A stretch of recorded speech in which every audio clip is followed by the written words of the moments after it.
Episode 29। मैं यह अकेले कर सकता हूँ। वह केवल गोली सह सकती थी और आगे बढ़ती रह सकती थी। बात बस इतनी है कि खंडहर रक्षक किसी अज्ञात चीज से बना है और उसका शरीर बेहद कठोर है।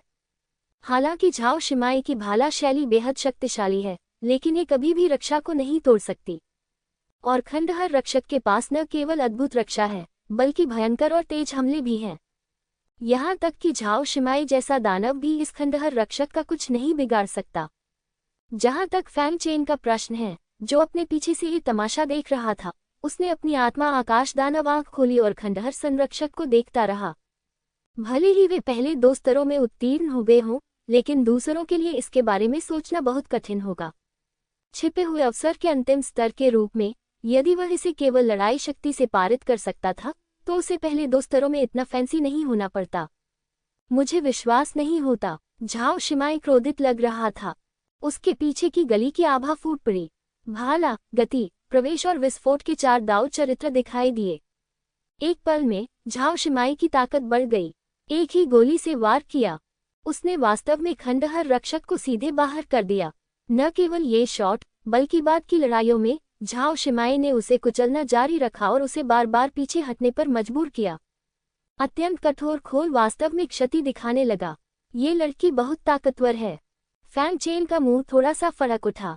झाओ शिमाई की ताकत के साथ ये कहना अतिशयोक्ति नहीं होगी कि वह जनजात क्षेत्र में सबसे अच्छी व्यक्ति है। आपको पता होना चाहिए कि इस अवशेष संरक्षक के पास शुरुआती झोंग युआन अवधि की युद्ध शक्ति है और रक्षा मध्य और देर से झोंग युआन अवधि में भी है। यह उचित है कि जनजात क्षेत्र उसे कोई नुकसान नहीं पहुंचा सकता है, लेकिन उसने ऐसा किया। इस लड़की को भड़काना बेहतर नहीं है। उसने मन ही मन अपना मन बना लिया। हालांकि झाओ शिमाई के अचानक भड़कने के कारण अवशेष संरक्षक को भी पूरी ताकत लगानी पड़ी, और इससे फैंग चेन को दोष देखने का अवसर मिला। फैंग चेन ने पाया कि हर बार जब अवशेष संरक्षक हमला करता था, तो उसकी छाती पर एक रोशनी चमकती थी, जैसे कि वह शक्ति अवशोषित कर रहा हो। यही अवशेष संरक्षक का मूल है। जब तक ये टूटा हुआ है, तब तक अवशेष संरक्षक को हराया जा सकता है, उसने अपने दिल में कहा। इसलिए उन्होंने तुरंत चिल्लाकर कहा, शाओमी, इसकी छाती पर हमला करो। यही इसकी कमजोरी है। झाओ शिमाई की आंखें चमक उठी और उसके सारे हमले तुरंत उसकी छाती पर केंद्रित हो गए। लेकिन इसकी छाती वास्तव में कठोर थी। भले ही झाओ शिमाई पूरी ताकत लगा दे, वह इस पर केवल कुछ ही स्वागत छोड़ सकता था। नहीं, ये बहुत कठिन है, झाओ शिमाई चिल्लाया। फैंग चेन ने भौहें सिकोड़ ली, ये जानते हुए कि कमजोरी को तोड़ा नहीं जा सकता, ये बस अघुलनशील था। लेकिन इस समय झाओ शिमाई चिल्लाया, मेरे पास एक जादुई हथियार है जो इसकी छाती को भेदने के लिए पर्याप्त है, लेकिन इसे कुछ समय के लिए चार्ज करने की आवश्यकता है, और इस अवधि के दौरान कोई प्रभाव नहीं हो सकता है। फैंग चेन ने झाओ शिमाई की बात समझ ली। चिल्लाया, ठीक है, मैं विरोध करूंगा, तुम हमला करोगे। ठीक है, झाओ शिमाई ने सिर हिलाया। फैंग चेन ने तत्काल भाला निकाली और उसे पहले जमीन में डाला। फिर उसने दुष्ट दानव ढाल और शैतान तलवार को बुलाया और फिर आगे बढ़ गया। एक ऐसे दुश्मन का सामना करते हुए जिसका झाओ शिमाई भी विरोध नहीं कर सकता था, फैंग चेन ने स्वाभाविक रूप से लापरवाह होने की हिम्मत नहीं की। तेज जादू तलवार तकनीक का प्रदर्शन किया गया था। देवताओं और राक्षसों के टुकड़े टूट गए। तलवार, युद्ध, दानव, आंख, 4 दाव पात्र फूट पड़े। उसने तलवार चलाई और सबसे शक्तिशाली बैंगनी जादुई ब्लेड निकला और उसकी छाती पर वार कर दिया। लेकिन फिर भी उस पर केवल तलवार का निशान ही रह गया। हालांकि इस कटाव से खंडहर के संरक्षक नाराज हो गए और उनका ध्यान भी फैंग चेन पर था। झाओ शिमाई ने युद्ध से भागने का अवसर लिया। 10 फीट से अधिक दूर जाने के बाद वह रुकी और सुनहरी रोशनी उत्सर्जित करने वाला एक चौकोर क्रिस्टल निकाला। वह मंत्र और मुहरें पढ़ती रही, जिससे चौकोर क्रिस्टल सक्रिय हो गया। फैंग चेन खंडहर के संरक्षक के सामने बहुत दबाव में था और उसने लापरवाह होने की हिम्मत नहीं की। लेकिन उन्होंने सिर्फ अपना बचाव नहीं किया। चाहे वो तेज जादुई तलवार की तकनीक हो या देवताओं और राक्षसों के टुकड़े, उनका जोर ज्यादा बहादुरी से लड़ने पर था। इसलिए जब उसने हमला किया तो उसने अपनी पूरी ताकत से हमला किया तथा बचाव के बजाय आक्रमण का सहारा लिया। लेकिन इस तरह के भयंकर हमले की कीमत बहुत अधिक थी, लेकिन केवल इस तरह से ही वह खंडहरों के संरक्षक का विरोध कर सकता था। लेकिन फिर भी उन्होंने खंडहरों के संरक्षक को कम आंका। इसका हर हमला अत्यंत प्रभावशाली दिव्य शक्ति से भरा हुआ था और फैंग चेन, जो मज्जा धोने के क्षेत्र में था, देखने के लिए बिल्कुल भी पर्याप्त नहीं था। दानव ढाल की मदद के बावजूद फैंग चेन प्रत्येक वार के साथ करा उठता था और उसे भारी क्षति होती थी। शाओमी, क्या तुम ठीक हो? मैं अब और नहीं रुक सकता, वह केवल चिल्ला सका। और झाओ शिमाई ने जादुई हथियार को सील करना और सक्रिय करना जारी रखा। वह चिल्लाए, अभी नहीं, थोड़ी देर रुको, मैं अब और नहीं रुक सकता। आपको डटे रहना होगा, भले ही आप न डटे रहें। आप एक मर्द हैं। आप नहीं कह सकते। चाहे कोई भी आदमी आए, तुम उसे बर्दाश्त नहीं कर सकती। आपको इसे सहना ही होगा, भले ही आप इसे बर्दाश्त न कर सकें। झाओ शिमाई के बोलने के बाद उसने फैंग चेन को नजरअंदाज कर दिया और जादुई हथियार को सक्रिय करना जारी रखा। ये देखकर फैंग चेन केवल तलवार राक्षसीकरण और भगवान और दानव अवशिष्ट छवि को उसके साथ लड़ने के लिए फट सकता था, और यह पहले से ही उनका सबसे मजबूत आक्रमण तरीका है। लेकिन फिर भी केवल 20 सांसों के बाद फैंग चेन की आध्यात्मिक शक्ति 90% तक समाप्त हो गई है और वह अब और टिक नहीं सकता। मैं सचमुच इसे बर्दाश्त नहीं कर सकता, वह केवल फिर से चिल्ला सका। झाओ शिमाई ने सील करना बंद कर दिया है और 4 कोनों वाला क्रिस्टल लगातार प्रकाश तरंगों का उत्सर्जन कर रहा है और यह पूरी तरह से चार्ज हो गया है। लेकिन उसने देखा कि फैंग चेन अभी भी टिक सकता है, इसलिए उसने हमला करने में जल्दबाजी नहीं की, बल्कि गर्व से कहा, क्या आपको शो देखना पसंद नहीं है? क्या ये ठीक है अगर मैं गलत हूँ, चाची? फैंग चेन केवल दया की भीख मांग सकता था। ये सुनकर झाओ शिमाई मुस्कुराए और उसके चेहरे पर संतुष्टि भरी मुस्कान थी। रास्ते से अलग हटे, उसने कहा। अगले ही क्षण फैंग चेन वहां से गायब हो गया और तत्काल भाला के स्थान पर पहुंच गया। झाओ शिमाई ने यह देखा और बिना किसी हिचकिचाहट के चिल्लाया, जाओ। 4 कोनों वाला क्रिस्टल तेजी से खंडहर के संरक्षक के पास पहुंचा और उसकी छाती से चिपक गया। फोड़ना। अगले ही पल 4 कोनों वाले क्रिस्टल फट गए। यह एक सफेद प्रकाश वाले क्रिस्टल में बदल गया, जो चमकीला था। भले ही फैंग चेन आत्मा दानव आंख का उपयोग करता है, नहीं, मैं सीधे इस प्रकाश को देख सकता हूँ। खंडहरों का रक्षक तुरंत ही सफेद प्रकाश क्रिस्टल में लिपटा हुआ था। वह अत्यंत कठोर शरीर इस क्षण कागज के टुकड़े की तरह फट गया था। धमाका। एक भयानक परिणाम ने तुरंत ही पूरे इलाके को घेर लिया। पूरा खंडहर हिल गया और कांप उठा। फैंग चेन को केवल 10 फीट से अधिक दूर तक उड़ाए जाने से पहले ही इस घटना को सहना पड़ा, और ये तब भी हुआ जब दुष्ट दानव ढाल ने उसे रोक रखा था। ये सुनकर उसे तुरंत ही डर लगा। अगर वह और करीब होता तो अकेले ही उसके बाद की स्थिति उसे खत्म कर देती। इसके बाद की स्थिति शीघ्र ही समाप्त हो गई। तभी फैंग चेन ने चारों ओर देखा और पाया कि खंडहर रक्षक का सिर और निचला शरीर उसकी छाती को छोड़कर बरकरार था। मेरा ये जादुई हथियार मुझे आत्मज्ञान के क्षेत्र तक पहुंचने से नहीं रोक सकता, और झो युआन के बारे में चिंता करने की कोई बात नहीं है। ये देखकर झाओ शिमाई को फिर से गर्व हुआ। फैंग चेन ने झाओ शिमाई पर गहरी नजर डाली और उसे और भी यकीन हो गया कि इस लड़की के साथ खिलवाड़ न करना ही सबसे अच्छा है। Ding dong. पास होने पर बधाई। लड़के की आवाज फिर से सुनाई दी। स्तर एक कठिनाई। छिपे हुए स्तर को पार करने के लिए आप दोनों को फिर से बधाई। इस बार गुफा स्वर्ग खोला गया है। 221 लोगों ने छिपे हुए स्तर को खोला है और आप दोनों ही एकमात्र हैं जो इसे पास कर पाए हैं। उनका क्या होगा? झाओ शिमाई पूछे बिना नहीं रह सका। तुम हमेशा के लिए फंस जाओगे। अगर तुम पास हो गए तो कोई बात नहीं, लेकिन अगर तुम कभी पास नहीं हुए तो तुम सिर्फ इसमें मरोगे। याद दिला दूं, डोंगटियन पैराडाइज के खुलने का समय सीमित है। अगर वे डोंगटियन पैराडाइज के खुलने से पहले नहीं आते हैं तो वे केवल मरेंगे। झाओ शिमाई ने ठंडी हवा की सांस ली। यदि वह अकेले ही इस स्तर को पार कर जाती तो वह निश्चित रूप से पहले स्तर पर ही मर जाती। अगर उसे 100 साल भी दिए जाएं तो भी वह 50 औषधीय जड़ी बूटियों का अंदाजा नहीं लगा पाएगी। ये सोचकर वह फैंग चेन को कृतज्ञतापूर्वक देखने से खुद को रोक नहीं सकी। लड़के ने आगे कहा, तुम दोनों, आगे तुम्हें जो पुरस्कार मिले हैं वे हैं। कृपया पहले अपना नाम बताओ। दोनों एक क्षण के लिए स्तब्ध रह गए और सोचने लगे कि उन्हें अपना नाम क्यों बताना पड़ा, लेकिन फिर भी उन्होंने अपना नाम बताया। मेंग चेन। गेहून। मेंग चेन को बधाई। जिया उमायर। पुरस्कार अगले जारी किए जाएंगे। मेंग चेन की खेती में छोटे स्तर तक सुधार हुआ है। माए की शारीरिक साधना 2 छोटे क्षेत्रों तक सुधर गई है। जैसे ही उसने बोलना समाप्त किया, सफेद प्रकाश की एक किरण क्रमशः फैंगचेन और मैया के शरीर में प्रवेश कर गई। फैंगचेन ने महसूस किया कि उसके शरीर में ऊर्जा जल्दी से उसके शरीर द्वारा अवशोषित कर ली गई थी और वह तुरंत जनजात क्षेत्र के तीसरे स्तर से चौथे स्तर तक पहुंच गया। झाओ शिमाई के शरीर को परिष्कृत करने का क्षेत्र भी एक छोटे क्षेत्र से टूट गया। दोनों बहुत खुश थे, ये वास्तव में उनके लिए एक अकल्पनीय अवसर था। दूसरा इनाम, लड़के ने आगे कहा। वे दोनों चौंक गए। और दूसरा भी। दूसरा इनाम, नसें खुल गईं। दो प्रकाश समूहों ने एक ही समय में फैंगचेन और झाओ शिमाई के शरीर में प्रवेश किया, जिससे उनकी नसों पर असर पड़ा। फैंगचेन को लगा कि उसकी क्यूटियन और युवानशीन नसों पर लगातार असर पड़ रहा है। ये कुछ ही सेकंड में पूरी तरह सक्रिय हो जाएगा। इस तरह फैंगचेन के कनेक्शन 21 तक पहुंच गए हैं और झाओ शिमाई के 33 तक पहुंच गए हैं। वे दोनों आश्चर्यचकित और खुश थे। फैंगचेन और भी अधिक खुश था, क्योंकि इस मामले में वह ड्रैगन हाथी कला का अभ्यास कर सकता था। लेकिन इससे पहले कि वे इस आश्चर्य से उबर पाते, अगला इनाम आ पहुंचा। तीसरा इनाम, साथ में 5000 अंक। उनके टोकन थोड़े चमक उठे। फैंगचेन के अंक 5000 से अधिक हो गए और झाओ शिमाई के अंक 6000 के करीब पहुंच गए। दोनों को ये जानकर पुनः बहुत खुशी हुई कि इन अंकों को बाद में अवसरों के लिए बदला जा सकता है, जो अत्यंत उपयोगी होंगे। ठीक है तुम दोनों, इनाम यही खत्म होता है।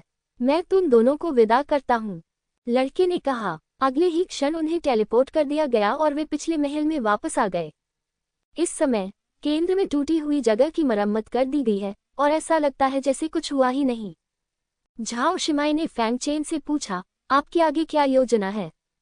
बेशक मैं अंक अर्जित करना जारी रखूंगा। जवाब देने के बाद फैंगचेन ने ये भी पूछा, आपका क्या? बहुत। वे दोनों कुछ देर के लिए चुप हो गए। दोनों अपने मन में सोच रहे थे। हालांकि यह लड़की सरल है, लेकिन इसमें अच्छी ताकत है। अगर वह तुम्हारे साथ है तो वह एक अच्छी ठग होगी। फैंगचेन ने मन ही मन सोचा। यह आदमी चालाक और धूर्त है, लेकिन इसने मुझे कई बार बचाया है और मेरे प्रति इसका कोई बुरा इरादा नहीं है। इसके साथ काम करने से इसे फिर से फंसाए जाने से भी बचाया जा सकता है। झाओ शिमाई ने मन ही मन सोचा, हम साथ साथ क्यों न चलें? फैंगचेन और झाओ शिमाई ने लगभग एक ही समय में कहा। दोनों एक क्षण के लिए अचंभित रह गए, फिर हंसने लगे। चूंकि हम इस बारे में सोचते हैं, तो आइए हम सब मिलकर काम करें। जो अधिक योगदान देगा, उसे हमसे अधिक मिलेगा। इस बारे में आपका क्या विचार है? ठीक है, झाओ शिमाई ने सिर हिलाया और दोनों एक संक्षिप्त गठबंधन पर पहुंच गए। महल छोड़ो और अन्य महलों की तलाश जारी रखो। रास्ते में झाओ शिमाई खुद को रोक नहीं सका और पूछा, मैं अभी भी बहुत उत्सुक हूँ। आप एक राक्षस हैं, चाहे वह शरीर शोधन हो, ताओ शोधन हो या कीमिया शोधन हो। आप ये सब कैसे करते हैं? फैंगचेन एक पल के लिए चुप हो गया। वह ये नहीं बता सका कि वह दाओ को परिष्कृत करने में तेज क्यों था। इसका कारण तलवार दानव की विरासत थी, कि वह तलवार दानव के शरीर के कारण शरीर को परिष्कृत करने में तेज था, और कि वह कीमिया में मजबूत था क्योंकि उसके पास छठी कक्षा के कीमियागर की विरासत थी। इसलिए वह केवल इतना ही कह सका, ये कुछ भी नहीं है। मुझे तो बस ये पता चला कि जब मैं अभ्यास कर रहा था, तब मेरे अंदर ये प्रतिभाएं थीं, इसलिए मैंने उनका अभ्यास किया और आज मैं जो कुछ भी हूँ, उसे हासिल किया। यह इतना आसान है। झाओ शिमाई एक पल के लिए स्तब्ध रह गया, फिर इसके बारे में सोचा और कहा, शायद आपकी प्रतिभा स्वाभाविक रूप से अविश्वसनीय है, लेकिन आपने एक ही समय में 3 रास्ते तय किए हैं, इसलिए आपकी साधना का स्तर इतना साधारण है। फैंगचेन को उम्मीद नहीं थी कि झाओ शिमाई वास्तव में इस पर विश्वास करेगी। उसकी बातें सुनकर मैं अवाक रह गया। मुझे डर है कि यह लड़की ही है जो ये कहने की हिम्मत कर रही है कि चौथे स्तर के जनजात शरीर वाली 17 वर्षीय लड़की साधारण है, लेकिन कमजोर होना ठीक है। मुझे अब से तुम्हारी रक्षा करने दो। इसे तुम्हारी जान बचाने के लिए तुम्हें चुकाया गया बदला माना जा सकता है। झाओ शिमाई ने कहा, तुम मेरी रक्षा करते हो, क्या तुम्हें यकीन है? फैंगचेन का चेहरा संदेह से भरा था। ये देखकर कि वास्तव में उस पर संदेह किया गया था, झाओ शिमाई बहुत असंतुष्ट था। हुन्फ, चलो देखते हैं। बचाओ बचाओ। इसी समय दूर से आ रही मदद की पुकार ने उनका ध्यान आकर्षित किया। मैंने एक सुंदर महिला को हताश होकर भागते हुए देखा। उसके कपड़े फटे हुए थे और ऐसा लग रहा था जैसे उसने अभी अभी कोई बड़ी लड़ाई देखी हो। उसके पीछे 3 बलवान पुरुष कामुक मुस्कान बिखेरते हुए खड़े थे और इत्मीनान से उसका पीछा कर रहे थे। 3 वयस्क पुरुषों ने वास्तव में एक महिला को परेशान किया। झाओ शिमाए अब इसे बर्दाश्त नहीं कर सका और उस महिला को बचाने के लिए आगे बढ़ना चाहता था। लेकिन फैंग चेन ने उसे रोका, झगड़ा मत करो, इन लोगों में कुछ गड़बड़ है। उसने पाया कि ये तीनों लोग शिकार करते हुए दिख रहे थे, लेकिन वास्तव में वे हमेशा सतर्क रहते थे। यही बात महिला के लिए भी सच थी। हालांकि वह घबराई हुई दिख रही थी, लेकिन उसकी आंखों में थोड़ी ज्यादा चालाकी थी। यदि उसके पास आत्मा दानव नेत्र नहीं होता तो उसका निरीक्षण करना वास्तव में कठिन होता। क्या कोई समस्या है? क्या समस्या है? झाओ शिमाई को इस पर विश्वास नहीं हुआ। वे एक समूह में हैं, किसी मूर्ख को मूर्ख बनाने की प्रतीक्षा कर रहे हैं। फैंग चेन ने बहुत स्पष्ट रूप से कहा, सच। रुको, तुम किसे मूर्ख कह रहे हो? वह सिर्फ लोगों को बचाना चाहती थी, और फैंग चेन के शब्दों का निस्संदेह मतलब था कि वह मूर्ख थी। मुझे विश्वास नहीं होता। शर्त लगा लो, अगर वे एक समूह नहीं हैं, तो मैं उन्हें मुक्का मार दूंगा। उसने मना कर दिया। ठीक है, अगर वे एक समूह हैं, तो मैं भी ऐसा ही करूंगा। फैंग चेन ने कहा। अच्छा, झाओ शिमाई ने कहा, इसका परीक्षण कैसे करें? तुम यही रहो, मेरे पास एक समाधान है। फैंग चेन ने कहा। फिर वह चमकता हुआ उस ओर चला गया। मदद करो, क्या कोई मेरी मदद कर सकता है? महिला अभी भी मदद के लिए चिल्ला रही थी और पीछे से पीछा करने वाला व्यक्ति भी बिना किसी देरी के उसका पीछा कर रहा था। फैंग चेन अचानक महिला के सामने आ गया और ठंडी आंखों से तीनों लोगों को घूरने लगा। तुम तीनों के लिए एक कमजोर औरत को परेशान करना ठीक नहीं है, वह चिल्लाया। जब उन तीनों ने देखा कि कोई सचमुच प्रकट हो रहा है, तो वे तुरंत बहुत खुश हुए, लेकिन फिर वे शीघ्र ही शांत हो गए। नेता चिल्लाया, लड़के, दूसरे लोगों के काम में दखल देना बंद करो। फैंग चेन ने ठंडे स्वर में कहा, बाहर निकलो, तुम जीना नहीं चाहते। भाइयों, एक साथ आओ, उसे मार डालो। वे तीनों जानलेवा इरादे से फैंग चेन की ओर दौड़े और उनकी 7वीं स्तरीय ज्ञानत्यान क्षेत्र की ताकत फट गई। फैंग चेन ने ठंडी सांस ली, लेकिन दानव भक्षी तलवार का इस्तेमाल नहीं किया, बल्कि उससे भगवान और दानव टुकड़ों का उपयोग करने का आग्रह किया। एक मुक्का, एक लात और एक हथेली से उन तीनों को कई फीट दूर उड़ा दिया गया। अब जब वह चौथे स्तर पर पहुंच गया है, तो वह वास्तव में 7वें स्तर पर ज्यादा ध्यान नहीं देता है। लड़के, बस मेरा इंतजार करो, चलो। उन तीनों को पता था कि वे फैंग चेन का मुकाबला नहीं कर सकते, इसलिए वे मुड़े और चले गए। मुझे बचाने के लिए आपका बहुत बहुत धन्यवाद। मेरे पास आपका ऋण चुकाने का कोई तरीका नहीं है। मैं केवल अपने अंक देकर अपना आभार व्यक्त कर सकता हूँ। वह फैंग चेन के पास आए, अपनी कमर से टोकन निकाला और उसे सौंप दिया। लेकिन अगले ही पल उसका टोकन पलट गया। काले धुएं का एक गुबार तेजी से फैंग चेन के सामने वाले दरवाजे की ओर चला गया। फैंग चेन को लगा कि उसके अंग शिथिल हो गए हैं और वह सीधे जमीन पर गिर पड़ा। हाँ, महिला गर्व से मुस्कुराए और बोली, आपको इसकी उम्मीद नहीं थी। यदि आप मेरे रुइशियन पाउडर से प्रभावित हुए, तो आप केवल मेरी दया पर निर्भर रहेंगे। क्यों? मैंने तुम्हें बचाया था। फैंग चेन ने उसे भौहें सिकोड़ कर देखा। क्या तुमने इसे अभी तक नहीं देखा? यह एक जाल है, इसका कोई पीछा नहीं है। इस समय फैंग चेन द्वारा पराजित 3 लोग फिर से प्रकट हुए और फैंग चेन को चंचल भाव से घूरने लगे। भाई लांटियन, आपकी योजना वाकई कारगर है। ये सभी मूर्ख लोगों को बचाने के लिए आगे आए हैं। इस आदमी को गिनने पर वह पहले से ही 8वां है। एक तरफ बैठे आदमी ने तारीफ की। ये सही है, इस पर ध्यान मत दो कि मैं कौन हूँ। लेंटियान को बहुत गर्व हुआ। उसने फैंग चेन को घूरते हुए देखा। उसकी आंखों में क्रूरता की झलक दिख रही थी। बेटा, तुमने मुझे इतना मारा है कि मुझे बहुत दर्द हो रहा है। मुझे इसका बदला लेना है।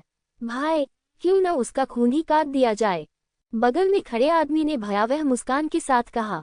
लेंटियान की आंखें चमक उठी और उसने कहा, ठीक है, मरने से पहले उसे आदमी भी न बनने दो।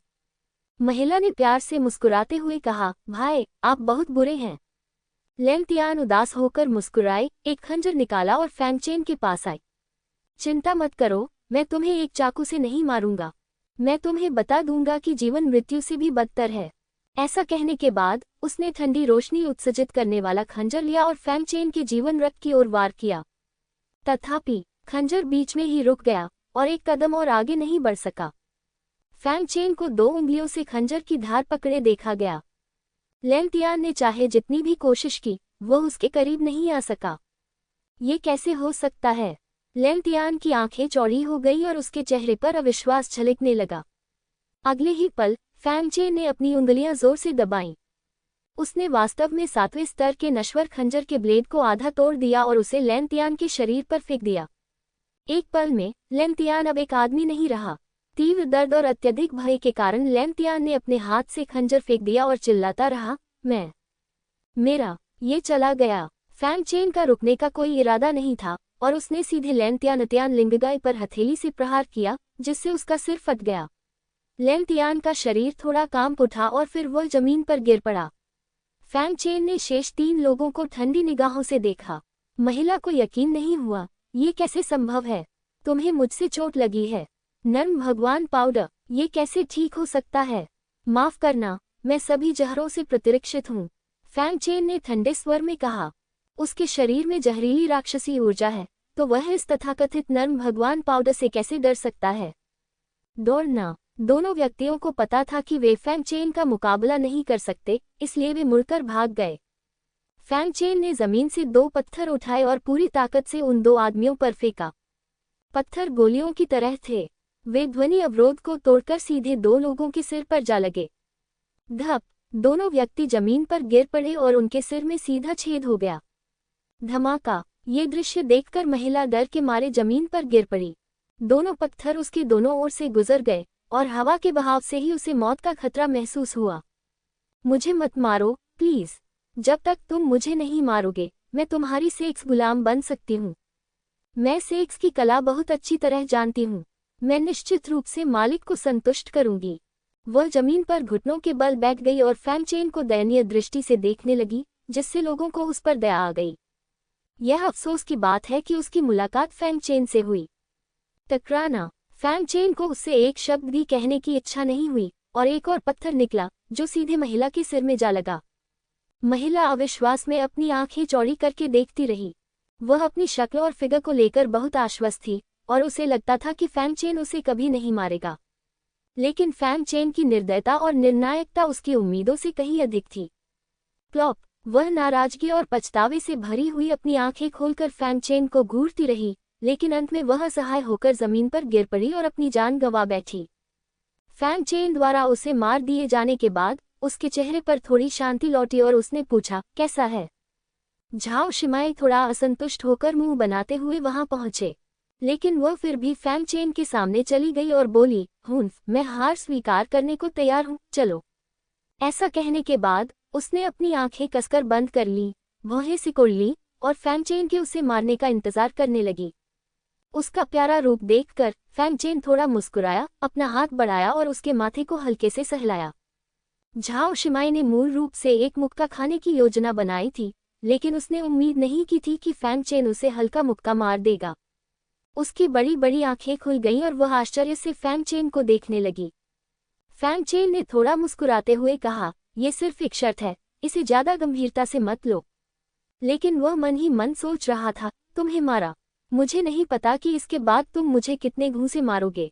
झाओ शिमाई को नहीं पता था कि फैंगचेन क्या सोच रहा था। मुझे उम्मीद नहीं थी कि इस आदमी में ज़मीर होगा। उसने मन ही मन सोचा, ठीक है, अगर उसने मुझे मारा तो मैं बदला लेने का मौका ढूंढ लूंगी, लेकिन अब लगता है कि बेहतर होगा कि मैं इसे भूल जाऊं और इस बार उसे माफ कर दूं। उन दोनों की अपनी अपनी योजनाएं थीं। फैंगचेन ने कई लोगों के टोकन एकत्र किए और उसकी आंखें चमक उठीं। इन लोगों के कुल अंक 3000 हैं। ऐसा लगता है कि उन्होंने कई लोगों को नुकसान पहुंचाया है। उसने कहा, जैसा हमने पहले कहा था, उसके अनुसार मैं तुम्हें 2000 और तुम 1000 दोगे, ठीक है?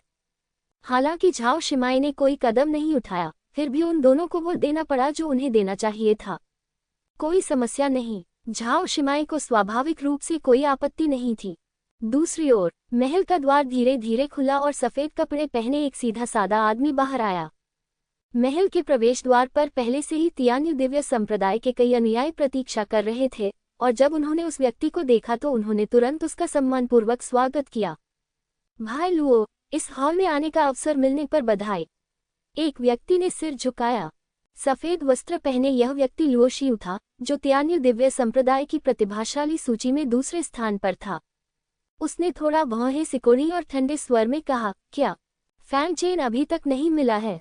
अभी नहीं, शिष्य पसीने से तरबतर था और कांप रहा था। फैंग चेन लापता है। हमने अधिकांश जगह खोज ली है और हर जगह घात लगाकर हमला किया है, लेकिन हमें उस आदमी का पता नहीं चला है। लुओ शिव ने थोड़ा भौहें सिकोड़ी और अपना हाथ लहराया और कहा, भूल जाओ, वह अभी तक नहीं मिला है। भले ही वह मिल जाए, वह निश्चित रूप से 2000 से अधिक अंक नहीं प्राप्त करेगा और वह अगले स्तर में प्रवेश नहीं कर सकता है। शिष्य ने पूछा, क्या आप देखना बंद करना चाहते हैं? नहीं, तलाश जारी रखो। जब तुम्हें मिल जाए तो मुझे बताना। शायद अगर मैं उस आदमी को मार दूं, तो मुझे उसकी किस्मत मिल सकती है और शायद मुझे इस धन्य भूमि का अवसर मिल सकता है। लुओ शियू ने कहा। हाँ, शिष्य ने आदेश लिया और चला गया। लुओ शियू ने शून्य में देखा और व्यंग्यात्मक लहजे में कहा, फैंग चेन, मैं देखना चाहता हूं कि तुम कितनी देर तक छिप सकते हो। घने जंगल में बड़ी संख्या में पेड़ों को आधा काट दिया गया, साथ ही जानवरों की दहाड़ और लड़ाई की आवाजें भी सुनाई दे रही थी। लेकिन जल्द ही लड़ाई की आवाज चीखों में बदल गई और कई लोग घबराकर जंगल से भाग गए। टकराना। जंगल से एक बड़ा पेड़ उखड़कर कई लोगों पर गिर पड़ा। एक अपेक्षाकृत बदकिस्मत व्यक्ति को सीधे चोट लगी और पेड़ तुरंत खून, झाग और बुरादे में तब्दील हो गया। लगभग 70 से 80 फीट लंबा एक चिंपांजी दहाड़ता हुआ बाहर आया। ये वास्तव में लेवल 5 का राक्षस था और चिंपांजी के बगल में एक छोटा चिंपांजी था जिसकी ताकत भी लेवल 4 राक्षस जितनी थी। मेरी छोटी बहन की रक्षा करो। अरे, अचानक लेवल 5 का राक्षस कैसे प्रकट हो गया? समूह में 6 लोग थे जो 7वें या 8वें स्तर पर थे और सभी की उम्र लगभग 20 वर्ष थी। उनमें से एक ने जिस छोटी बहन का उल्लेख किया था, वह केवल 16 या 17 वर्ष की थी। सातों लोगों की साधना औसत थी और उनकी गति उस स्तर 5 राक्षस के सामने कुछ भी नहीं थी और वे जल्द ही पकड़े गए। ये देखकर पुरुषों ने अपने दांत पीस लिए और एक युवक से कहा, मास्टर तियान, चलो उस जानवर को रोकते हैं। आप मेरी बहन की रक्षा करें और चले जाएं। मास्टर तियान नाम के व्यक्ति ने सिर हिलाया और कहा, चिंता मत करो, हमारे दोनों संप्रदायों के बीच हमेशा अच्छे संबंध रहे हैं और हम सिस्टर यान की सुरक्षा की रक्षा करेंगे। उसने यान तियान का हाथ पकड़ लिया, जो नीली परी पोशाक पहने हुए थी, प्यारी और आकर्षक लेकिन पीले चेहरे वाली, और भाग गई। यान तियान के होठों पर खून के धब्बे थे और ऐसा लग रहा था कि उसे बहुत चोटें आई थीं। उसने कमजोरी से कहा, भाई तियान, अपने आप जाओ, मैं तुम्हें नीचे नहीं खींचना चाहती। मास्टर तियान ने कहा, तुम क्या बकवास कर रहे हो? मैं तुम्हें कैसे छोड़ सकता हूँ? उसने पीछे मुड़कर देखा और पाया कि यद्यपि 5 लोगों ने स्तर 5 के राक्षस को रोक दिया था, लेकिन वह बहुत अनिच्छुक था और वह अधिक से अधिक कुछ सांसों तक ही टिक सका। और चौथे स्तर का राक्षस रुका नहीं, वह अभी भी दहाड़ता हुआ उनकी ओर दौड़ रहा था। ये देखकर तियान शाओ ने सीधे यान तियान का हाथ छोड़ दिया और कहा, बहन यान, 1 मिनट रुको, मैं मदद लेने जाता हूँ। इसके बाद वह सीधे घने जंगल में चला गया। यान तियान दंग रह गई, उसका चेहरा अविश्वास से भरा हुआ था। यह मदद पाने के लिए नहीं है, ये चौथे स्तर के चिंपांजी को विलंबित करने के लिए उसे ढाल के रूप में उपयोग करने के लिए है। उसने कभी उम्मीद नहीं की थी कि आमतौर पर सुंदर और प्यारा भाई तियान ऐसा व्यक्ति होगा। चिंपांजी को अपने करीब आते देख और ये देखकर कि उसी कबीले के उसके सभी साथी भाई युद्ध में मारे गए, यान तियान का चेहरा निराशा से भर गया। मेरा काम हो गया। उसने अपनी आंखें बंद कर ली और मौत का इंतजार करने लगी। टकराना। लेकिन इस समय एक राक्षसी शैतानी ऊर्जा बाहर निकली। फिर शून्य से एक बैंगनी तलवार की रोशनी निकली, चौथे स्तर के चिंपांजी की छाती पर उतरी। इस वार से चिंपांजी कटकर कई फीट दूर उड़ गया और उसकी छाती पर चीत्कार के साथ गहरा निशान बन गया। लेकिन इसकी त्वचा मोटी और सख्त है और यह फिर भी चोट सहन कर सकती है। हाँ, दिलचस्प। एक साधारण सा दिखने वाला लड़का आसमान से गिरा और फिर से चिंपांजी की ओर दौड़ा। चिंपांजी चोट के कारण पूरी तरह से क्रोधित हो गई और चोट की परवाह किए बिना दहाड़ते हुए लड़के की ओर दौड़ी। लड़का बिल्कुल भी डरा नहीं था और वास्तव में उसने उससे सीधे लड़ने की योजना बनाई थी। सावधान, ये गोरिल्ला बहुत ताकतवर है, आमने सामने मत लड़ो। यान तियान ने बिना जाने कब अपनी आंखें खोली, चिल्लाया। वह नहीं जानती थी कि यह लड़का कौन है, लेकिन वह जानती थी कि वह उसका एकमात्र रक्षक है। लेकिन लड़के ने उसकी बातें नहीं सुनी और फिर भी उसने डटकर मुकाबला करने का फैसला किया। टकराना। दोनों पक्षों में तलवार और मुक्का से टकराव हुआ, लेकिन यान तियान को यह देखकर आश्चर्य हुआ कि दोनों पक्षों के बीच पहली टक्कर में चिंपांजी पीछे की ओर उड़ गया और लड़का केवल 1 फुट पीछे हटा और फिर से ऊपर की ओर दौड़ा। चिंपांजी को इस बात पर यकीन नहीं हुआ। वह दहाड़ता हुआ लड़के से सीधे लड़ने लगा। टकराना, लेकिन चाहे वे कितनी भी बार टकराए, परिणाम वही रहा। इस दृश्य में ऐसा नहीं लगता कि चिंपांजी कोई जानवर है, बल्कि उसके सामने खड़ा लड़का ही जानवर है। मरना, लड़का चिल्लाया। राक्षसी शैतानी शक्ति इकट्ठी हो गई। उसने दहाड़ते हुए उसे काट डाला। यह अभी भी बैंगनी जादू की ब्लेड थी, लेकिन इस बार जादू की ब्लेड ने चिंपांजी पर सिर्फ घाव नहीं छोड़ा, बल्कि उसे सीधे आधे में काट दिया। ये लड़का फैंग चेन के अलावा और कौन हो सकता है? यान तियान ने फैंग चेन की पीठ को खाली आंखों से देखा। इस समय उसे लगा कि यह आकृति उसे सुरक्षित महसूस करा रही है। चिंपांजी धीरे धीरे गायब हो गई और फैंग चेन की कमर काट में बदल गई। इसके अलावा एक राक्षसी गोली भी सामने आई, जो चिंपांजी की राक्षसी गोली थी। फैंग चेन ने उसे अपने हाथ में लिया और ध्यान से देखा। उसकी आंखें चमक उठीं। ये राक्षस गोली बाहरी दुनिया के राक्षस जानवरों की तुलना में कुछ अंक अधिक शुद्ध है। दाओयू, पीछे एक लेवल 5 राक्षस जानवर है, लापरवाह मत बनो, यान तियान ने याद दिलाया। स्तर 5 राक्षस जानवर, क्या आप उसके बारे में बात कर रहे हैं? फैंग चेन ने दूरी की ओर इशारा किया और झाओ शिमाई ने स्तर 5 राक्षस जानवर को सीधे भाला से गोली मार दी और विजयी होकर उसकी ओर बढ़ रहा था। यान तियान एक पल के लिए वही स्तब्ध रह गया। लेवल 5 दानव जानवर, बस इसे इस तरह हल किया। एक व्यक्ति ने लेवल 4 को मार डाला और दूसरे ने लेवल 5 को मार डाला। ये आदमी और औरत कहाँ से आए थे? क्या हुआ? तुम मेरी तरफ क्यों इशारा कर रहे हो? झाओ शिमाई को समझ नहीं आया कि क्या हुआ। कोई बात नहीं, मैंने कहा था कि तुम मजबूत हो, फैंग चेन ने सहजता से कहा। यही है। झाओ शिमाई को बहुत गर्व हुआ। फिर उसने स्तर 5 की राक्षसी गोली जो उसने अभी अभी प्राप्त की थी, फैंग चेन पर फेंक दी और कहा, यह तुम्हारे लिए है, यह मेरे लिए बेकार है। फैंग चेन ने राक्षस की गोली ले ली और उसे पता था कि वह उससे बदला लेना चाहती है, इसलिए उसने कुछ नहीं कहा। धन्यवाद, उसने राक्षस की गोली स्वीकार कर ली। मुझे बचाने के लिए आप दोनों ताओवादी साथियों को धन्यवाद। थोड़ी देर के बाद यान तियान अंततः सदमे से अपने होश में आए और आभार व्यक्त करने के लिए फैंग चेन और झाओ शिमाई के सामने झुक गई। विनम्र होने की कोई जरूरत नहीं है, हम भी राक्षस की गोली लेने आए हैं, तुम्हें बचाने नहीं, फैंग चेन ने कहा। यान तियान फिर से धन्यवाद कहने ही वाली थी, लेकिन उसने एक उत्साहपूर्ण आवाज सुनी, बहन यान, आप बहुत अच्छी हैं। जो व्यक्ति आया था उसका नाम तियान शाओ था, जो अभी अभी भागकर आया था।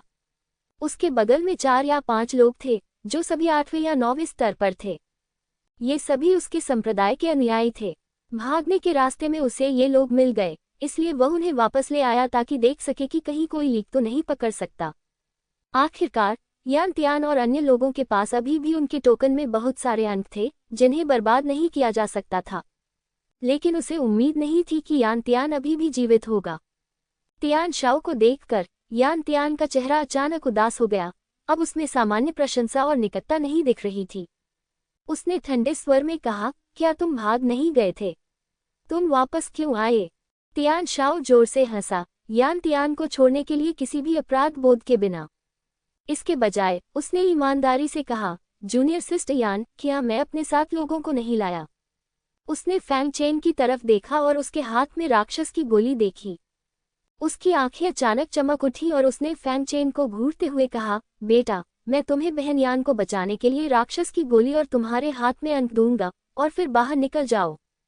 यान तियान का चेहरा अचानक बदसूरत हो गया, क्या तुम पागल हो? उन 2 राक्षस जानवरों को इन 2 ताओवादी दोस्तों ने मार डाला था। राक्षस की गोली तुम्हें क्यों दी जानी चाहिए?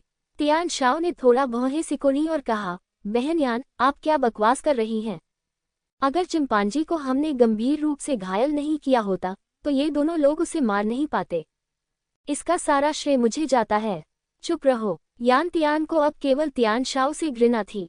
उसने फैंग चेन और झाओ शिमाई से क्षमा मांगते हुए कहा, मेरे 2 ताओवादी मित्रों, मुझे सचमुच खेद है।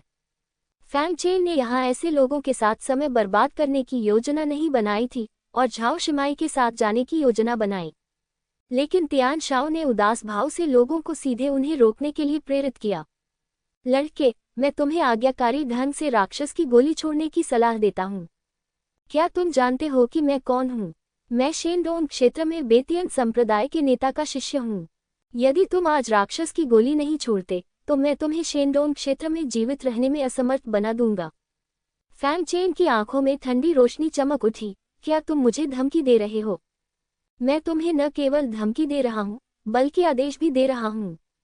अब तुम्हें न केवल राक्षस की गोली सौंपनी है, बल्कि घुटने टेक कर उसे सौंपना भी है। तियान शाओ को बहुत गर्व था।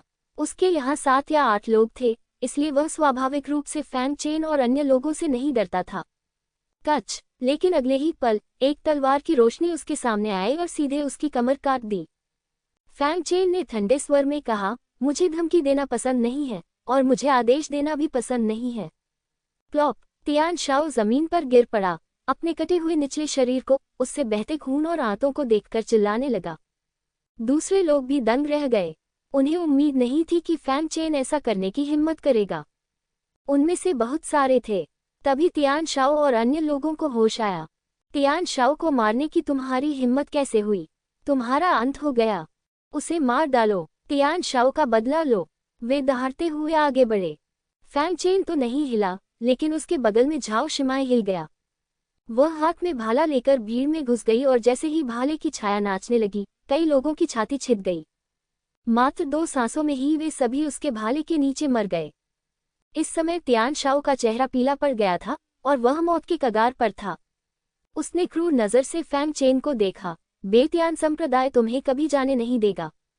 ये कहने के बाद वह थोड़ा सा हिल गया और पूरी तरह मर गया। झाओ शिमाई ने कई लोगों के टोकन लिए और कहा, इन लोगों के पास कुल 3000 अंक हैं, इसलिए इसे समान रूप से विभाजित करें। ठीक है, फैंग चेन ने सिर हिलाया। उन दोनों ने यान तियान के सामने अंक बराबर बराबर बांट लिए। जहां तक स्टोरेज बैग की बात है, झाओ शिमाई को उस पर दोबारा नजर डालने में भी कोई दिलचस्पी नहीं थी, और इससे स्वाभाविक रूप से फैंग चेन को फायदा हुआ, जिसने कभी उसका तिरस्कार नहीं किया।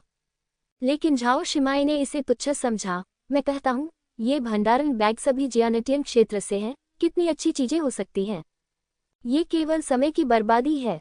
फैंग चेन ने झाओ शिमाई की ओर आंखें घुमाई और कहा, मैं देख सकता हूँ कि तुम एक अमीर लड़के हो जो अनुभव प्राप्त करने के लिए एक बड़ी सेना से बाहर आए हो, और तुम हमारे जैसे जमीनी स्तर के साधकों की कठिनाइयों को नहीं समझते हो।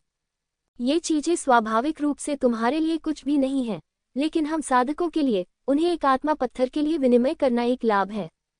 उन्होंने झाओ शिमाई की पतली कमर पर रखे स्टोरेज बैग पर नजर डाली और कहा, अगर आपको मेरी बात पर विश्वास नहीं है, तो मुझे स्टोरेज बैग दे दीजिए ताकि मैं महसूस कर सकूं कि हमारे जैसे साधारण साधकों के लिए ये कैसा लगता है। यह क्या है? जरा इसे महसूस करो। ये कहकर वह अपनी पतली कमर वाला स्टोरेज बैग खोलने चली गई। लेकिन अचानक उसे कुछ एहसास हुआ और उसने फैंग चेन को गुस्से से घूरते हुए कहा, मैं तुम्हें स्टोरेज बैग क्यों दूं? अगर मैं इसे तुम्हें दे दूंगी, तो यह निश्चित रूप से चला जाएगा। इसके बारे में सोचना भी मत। फैंग चेन को आश्चर्य हुआ। मैं मूर्ख नहीं बना। ऐसा लगता है कि इन दिनों मेरा अनुभव अभी भी कुछ हद तक प्रभावी है। मैं पहले जैसा मूर्ख नहीं रहा। मैं अधिक चतुर हो गया हूँ। वह है। झाओ शिमाई ने अपना सिर और छाती ऊंची रखी। ये देखकर फैंग चेन ने असहाय होकर अपना सिर हिलाया। उसके शब्द स्पष्ट रूप से मजाक उड़ा रहे थे, लेकिन झाओ शिमाई के कानों में वे प्रशंसा बन गए। ऐसा लगता है कि यद्यपि मैं अधिक चतुर हो गया हूँ, परंतु ये पर्याप्त नहीं है। यानेटियन किसी कारण से बहुत ईर्ष्यालु थी जब उसने ये दृश्य देखा, और वह झाओ शिमाई से भी थोड़ी ईर्ष्या कर रही थी। ये बहुत अच्छा होगा अगर उसके पास फैंग चेन जैसा ताओवादी साथी हो। हालांकि फैंग चेन दिखने में साधारण है, लेकिन वह किसी को भी सुरक्षित महसूस कराता है। ये सिर्फ इतना है कि हालांकि वह भी सुंदर है, झाओ शिमाई की तुलना में वह बहुत हीन है। अगर जीतने वाला एकमात्र व्यक्ति है, उसने अपने सुंदर स्तनों पर नजर डाली। टकराना। अचानक दूर आसमान में रोशनी की 9 किरणें चमक उठी। शून्य में कंपन। क्या हो रहा है? झाओ शिमाई ने पूछा। चूंकि ये दर्शन सामने आ गया है, इसलिए मुझे डर है कि एक महान अवसर सामने आ गया है।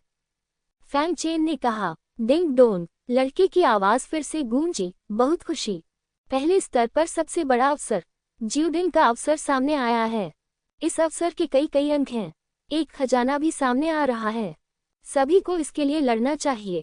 ज्यूडिंग अवसर। फैंग चेन और झाओ शिमाई की आंखें चमक उठी। वे इसे मिस नहीं करना चाहते थे। पहले मिले छिपे अवसर ने उनकी साधना को बहुत बड़ा दिया था, और यह अवसर निश्चित रूप से बुरा नहीं था। फैंग चेन ने यानटियन को देखा और पूछा, आपकी आगे क्या योजना है? यानटियन ने कड़वी मुस्कान के साथ अपना टोकन निकाला और कहा, मेरे सभी वरिष्ठ भाई मर चुके हैं, इसलिए मैं अब किसी भी अवसर का लाभ उठाने के योग्य नहीं हूँ। ये मेरे अंक हैं और मैं नौकरी छोड़ने की योजना बना रही हूँ। अच्छा, फैंग चेन ने उसे मना नहीं किया। यह उसके लिए सबसे अच्छा परिणाम था। अगर वह किसी भी अवसर का लाभ उठाना जारी रखती तो वह केवल मरती। टोकन लेने के बाद वह और झाओ शिमाई प्रकाश की अंतिम किरण की ओर बढ़े। यानटियन ने अत्यंत जटिल भाव से उन्हें जाते हुए देखा। जब वे दोनों प्रकाश स्तंभ के निकट पहुंचे तो वहां पहले से ही बहुत से लोग मौजूद थे, लेकिन किसी ने भी उस कड़ाई के पास जाने का साहस नहीं किया जिससे प्रकाश स्तंभ निकल रहा था, क्योंकि इस समय हंडा लोगों से घिरा हुआ था और उसके आसपास के लोगों में फैंग चेन के परिचित भी थे। यहाँ से चले जाओ, यह अवसर मेरे मेंग परिवार का है। अगर कोई यहाँ रहने की हिम्मत करता है तो हमें असभ्य होने का दोष मत देना। कई लोगों ने कड़ाई को घेर लिया और आसपास के लोगों को डांटने लगे। चारों लोगों के पास आने की हिम्मत नहीं हुई। वे क्रोधित तो थे लेकिन बोलने की हिम्मत नहीं जुटा पाए। ये लोग वास्तव में जनजात क्षेत्र के 8वें स्तर पर ही हैं, लेकिन क्योंकि मेंग परिवार हाल ही में बहुत प्रसिद्ध हुआ है, ये लोग ऊपरी डोमेन में मेंग परिवार से हैं और वे उन्हें अपमानित करने की हिम्मत नहीं करते। फैंग चेन ने स्वाभाविक रूप से इन लोगों को पहचान लिया, लेकिन मेंग फैंग चेन, जिसके साथ पहले भी कुछ मतभेद थे, उनमें से नहीं था। मेंग परिवार, शेंडोंग डोमेन में मेंग परिवार? झाओ शिमाई ने पूछा। नहीं, ये लोग ऊपरी क्षेत्र में रहने वाले मेंग परिवार से हैं। फैंग चेन ने कहा, ऊपरी क्षेत्र? ये लोटियन क्षेत्र में मेंग परिवार है। मेंग परिवार ने इतना अहंकारी होने का साहस किया, लेकिन उन्होंने केवल निचले क्षेत्र में ही अहंकारी होने का साहस किया। झाओ शिमाई बहुत तिरस्कारपूर्ण था। क्या आप उन्हें जानते हैं? फैंग चेन को आश्चर्य नहीं हुआ कि झाओ शिमाई ऊपरी डोमेन से था। आखिरकार शेंडोंग डोमेन की नींव के साथ इस तरह के राक्षस की खेती नहीं की जा सकती थी। वे मेरे द्वारा पहचाने जाने के योग्य नहीं हैं, झाओ शिमाई ने तिरस्कारपूर्वक कहा। लुतियान्यू में हर कोई झाओ शिमाई का नाम जानता है, लेकिन बहुत कम लोग जानते हैं कि वह कैसी दिखती है। आखिरकार उसकी स्थिति के कारण हर कोई उसे देख नहीं सकता। मेंग परिवार थोड़ा ज्यादा है। यह ऐसा अवसर नहीं है जो केवल आपके मेंग परिवार का है। किसी ने गुस्से से कहा, अगर हम बहुत ज्यादा हो जाएं तो तुम क्या कर सकते हो? मेंग परिवार के प्रमुख व्यक्ति ने मजाक में उस आदमी की तरफ देखा और कहा, तुम एक को हथियाने की कोशिश कर सकते हो। मैं गारंटी देता हूं कि अगर तुम बड़ी कड़ाही के 10 फीट के भीतर आने की हिम्मत करोगे तो न सिर्फ तुम मरोगे बल्कि तुम्हारा परिवार भी मर जाएगा। इसके बाद किसी की भी हिलने की हिम्मत नहीं हुई। वे समझ गए कि इस व्यक्ति के शब्द निश्चित रूप से उन्हें डराने के लिए नहीं थे और मेंग परिवार में ये ताकत थी। आप जानते हैं, यू परिवार का वध इसलिए किया गया क्योंकि उन्होंने शेंडोंग्यू में मेंग परिवार के पूर्वज की हत्या कर दी थी। ये देखकर कि उसके आसपास के लोग जो अभी अभी बेहद गुस्से में थे, डर गए थे, चू परिवार का प्रमुख व्यक्ति और भी अधिक तिरस्कारपूर्ण हो गया। निचले वर्ग के लोग निचले वर्ग के लोग ही हैं, एक कूड़ा कचरा। यहाँ इस स्वर्ग को खोलना वास्तव में एक बर्बादी है। उन्होंने व्यंग्यात्मक लहजे में कहा, ये सही है, फैंग चेन और भी अधिक काया है। वह अभी तक दिखाई भी नहीं दिया है। मैं देख रहा हूँ, उसमें अंदर आने का भी साहस नहीं है। हाँ, ये सही है। इस तरह के स्वर्ग के लिए अवसर हम उच्च डोमेन के लोगों का होना चाहिए। ये निचले क्षेत्र के लोग अयोग्य हैं। ये सभी निचले क्षेत्र के स्वरों का एक समूह है। उनके शब्द दिव्य पूर्व क्षेत्र और फॉर्म चेन के साधकों के प्रति तिरस्कार से भरे थे। भले ही वे दिव्य पूर्व क्षेत्र के लोगों से घिरे हुए थे, फिर भी उन्हें इसकी परवाह नहीं थी। और आसपास के लोगों ने उनका उपहास सुना, लेकिन किसी ने खड़े होकर ऊपरी डोमेन के इन लोगों को भड़काने की हिम्मत नहीं की। उनके मन में यह बात थी कि उच्च वर्ग के लोगों को उकसाया नहीं जाना चाहिए, अन्यथा इसे आपदा आएगी। भले ही उनमें त्यान्यू दिव्य संप्रदाय के शिष्य थे, फिर भी यह एक ही बात थी। ये लोग ऊपरी क्षेत्र में तो उतने अच्छे नहीं हैं, लेकिन दिव्य पूर्वी क्षेत्र में वे बहुत घमंडी और दबंग हैं। झाओ शिमाई ने लोगों के इस समूह को नीची नजर से देखा। फैंग चेन ने उनकी ओर उदासीनता से देखा। अचानक वह बड़े बर्तन की ओर चला गया। झाओ शिमाई दंग रह गया और पूछा, तुम कहाँ जा रहे हो? फैंग चेन ने कहा, मैं और कहाँ जा सकता हूँ? बेशक मैं अवसर का लाभ उठाना चाहता हूँ। झाओ शिमाई की आंखें चमक उठी और वह फैंग चेन के पीछे गया। हे, ऐसा ही होना चाहिए। फैंग चेन भीड़ से बाहर निकला और मेंग परिवार की ओर चलता रहा। इस दृश्य ने तुरंत ही सबका ध्यान अपनी ओर आकर्षित कर लिया। ये कौन है? तुम क्या करना चाहते हो? आगे बढ़ो और तुम 10 फीट के भीतर हो जाओगे। क्या यह आदमी मरना चाहता है? बेवकूफ! आसपास हर कोई फैंग चेन के बारे में बात कर रहा था और कई लोग उसे मूर्ख समझ रहे थे। मेंग परिवार ने स्वाभाविक रूप से फैंग चेन के बदले हुए रूप को नोटिस किया और उसे आगे बढ़ते देखकर उनकी भौहें तन गईं। यह मूर्ख कहाँ से आया है? क्या तुमने सुना नहीं कि मैंने क्या कहा? अगर तुमने पास आने की हिम्मत की तो तुम मारे जाओगे। नेता चिल्लाया। लेकिन फैंग चेन का रुकने का कोई इरादा नहीं था और वह आगे बढ़ता रहा। जल्द ही वह 10 फुट की दूरी पर पहुंच गया और सबका ध्यान उसकी ओर आकर्षित हो गया। और झाओ शिमाई भी उनके ठीक पीछे चल रहा था। तुम सचमुच मौत की तलाश में हो? खैर, मैं तुम्हें एक उदाहरण के रूप में इस्तेमाल करूंगा। भाई, उसके बगल वाली औरत बहुत सुंदर है। अगर तुम उसे जिंदा रखो तो चलो कुछ मौज मस्ती करते हैं। कई लोगों ने फैंग चेन और अन्य लोगों को अपने चेहरों पर चंचल भाव से देखा, मानो वे किसी चींटी को देख रहे हों। उसे मत मारो, इसका इस्तेमाल निचले इलाके के इन सुअरों को डराने के लिए करो। नेता ने कहा। हाँ, मेंग परिवार के 2 युवक जो कि जियानटियन क्षेत्र के 8वें स्तर पर थे, बाहर निकले और अपने अपने जादुई हथियार निकाल लिए। उसी समय महान दाव की आभा उनके पीछे फैल गई और उनमें से प्रत्येक पर 2 दाव पाठ प्रकट हुए। आसपास के लोग ये देखकर और भी आश्चर्यचकित हो गए। ये पहले से ही बहुत प्रभावशाली था कि जियानटियन क्षेत्र में कोई व्यक्ति 2 दाव ग्रंथों को समझ सकता है। लड़के, अब घुटनों के बल बैठ जाओ और हमें 100 बार प्रणाम करो, नहीं तो तुम्हारे बचने की संभावना अभी भी बनी रहेगी। तुम्हें हमारी जांघों के नीचे से रेंगना होगा, शायद हम तुम्हें अभी भी एक कुत्ते के रूप में पहचान सकें। हम जैसे उच्च वर्ग के लोगों के लिए कुत्ता होना कई लाभप्रद है। और वह छोटी सुंदरी, यदि तुम अब घुटने टेक दो तो शायद मैं तुम्हें अपनी रखेल के रूप में ले सकूं। उन दोनों ने फैंग चेन और झाओ शिमाई को बिल्कुल भी गंभीरता से नहीं लिया। ये सुनकर झाओ शिमाई ने अपनी आंखें थोड़ी सिकोड़ लीं। हालांकि उसने कुछ नहीं कहा, लेकिन फैंग चेन जानता था कि वह गुस्से में थी। फैंग चेन ने उनकी ओर देखा और हल्के से कहा, मुझे जिज्ञासा है, ऊपरी क्षेत्र में आपकी स्थिति क्या है? अगर मैं गलत नहीं हूं तो आपको इस तरह का होना चाहिए। आप यहाँ केवल अभिमानी हो सकते हैं। उसने अपनी छोटी उंगली आगे बढ़ाई और मतलब बहुत स्पष्ट था, तुम गंदे हो। दोनों के चेहरे पर अचानक उदासी छा गई, क्योंकि फैंग चेन के शब्द उनके दिलों पर चोट कर गए थे। ऊपरी क्षेत्र में वे वास्तव में बहुत साधारण हैं। तुम मरना चाहते हो? वे दोनों बिना कुछ और कहे आगे बढ़ गए। प्रत्येक व्यक्ति के लिए एक। फैंग चेन ने कहा, कोई समस्या नहीं। झाओ शिमाई ने सिर हिलाया और उस युवक की ओर दौड़ा जिसने अभी अभी कहा था कि वह उसे अपनी उपपत्नी के रूप में लेना चाहता है। फैंग चेन ने भाला पकड़े हुए युवक का सामना किया। उसने न तो दानव भक्षी तलवार का प्रयोग किया, न ही किसी हथियार का। ठीक समय पर मैं आप पर यह ड्रैगन हाथी तकनीक आजमाऊंगा।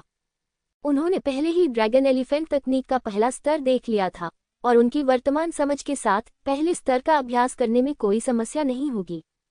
लेकिन शारीरिक प्रशिक्षण पद्धति में प्रशिक्षण के रूप में लड़ाई पर अधिक ध्यान दिया जाता है। उसका चेहरा चमक उठा और वह तेजी से प्रतिद्वंद्वी के पास पहुंचा। एक मुक्का, मृत्यु का न्यायालय। जब युवक ने देखा कि फैंग चेन ने जादुई हथियार का इस्तेमाल ही नहीं किया, तो उसने अपने चेहरे पर तिरस्कार भरा और गोली चला दी। सबको लगा कि फैंग चेन पहले स्पर्श में ही गिर जाएगा। आखिरकार फैंग चेन ने जादुई हथियारों का इस्तेमाल भी नहीं किया था। वह 2 ताओवादी ग्रंथों को कैसे जागृत कर सकता था और जनजात क्षेत्र के 8वें स्तर पर साधना कैसे कर सकता था? आप लड़ने के लिए क्या इस्तेमाल करेंगे? टकराना। जिस क्षण दोनों पक्ष आपस में टकराए, एक ऐसा दृश्य सामने आया जिसने सभी को चकित कर दिया। युवक को वास्तव में फैंग चेन ने कई फीट दूर से मुक्का मारा था, लेकिन फैंग चेन केवल 2 कदम पीछे हटा। फिर से आओ। फैंग चेन की गति में विस्फोट हो गया। ड्रैगन हाथी तकनीक पागलपन से काम करती है। ड्रैगन हाथी की शक्ति के साथ फट जाती है। जैसे ही उसने जमीन को छुआ, उसके पैर कांपने लगे और उसने लगातार कई बार मुक्का मारा। उसके हर घूंसे से जो शक्ति फूट रही थी, वह बहुत भयानक थी। शुरू में तो युवक ने बहुत कोशिश की, लेकिन वह उसे रोक नहीं सका। लानत है, यह आदमी एक व्यक्तिगत अभ्यासी है। युवक घबरा गया। फैंग चेन की ताकत उसकी कल्पना से परे थी। भले ही उसने अपनी पूरी कोशिश की और लगातार अपनी जादुई शक्तियों का इस्तेमाल किया, फिर भी वह फैंग चेन के पागलपन भरे हमलों से लगातार पराजित होता रहा। टकराना। अचानक फैंग चेन की शक्ति फिर से फूट पड़ी। इसने वास्तव में युवक को कई फीट दूर उड़ा दिया। स्तब्ध और बेहोश हो गया। हर कोई अचंभित था और उनके चेहरे पर अविश्वास के भाव थे। इस तरह खो गए। अच्छा ऐसा है। फैंग चेन ने अपनी शक्ति में परिवर्तन महसूस किया और खुद से सोचा, ये ड्रैगन हाथी तकनीक नसों के उच्च गति संचरण पर भरोसा करके अद्भुत शक्ति के साथ विस्फोट करती है। कोई आश्चर्य नहीं कि अभ्यास करने के लिए 20 नसों को खोलना आवश्यक है। यदि आधार की रक्षा के लिए 20 नसें नहीं हैं, तो यह सक्रिय हो जाएगा। कौशल का तत्काल परिवर्तन ड्रैगन हाथी की शक्ति से विस्फोट हो जाएगा। आह! दूसरी तरफ से चीख की आवाज आई।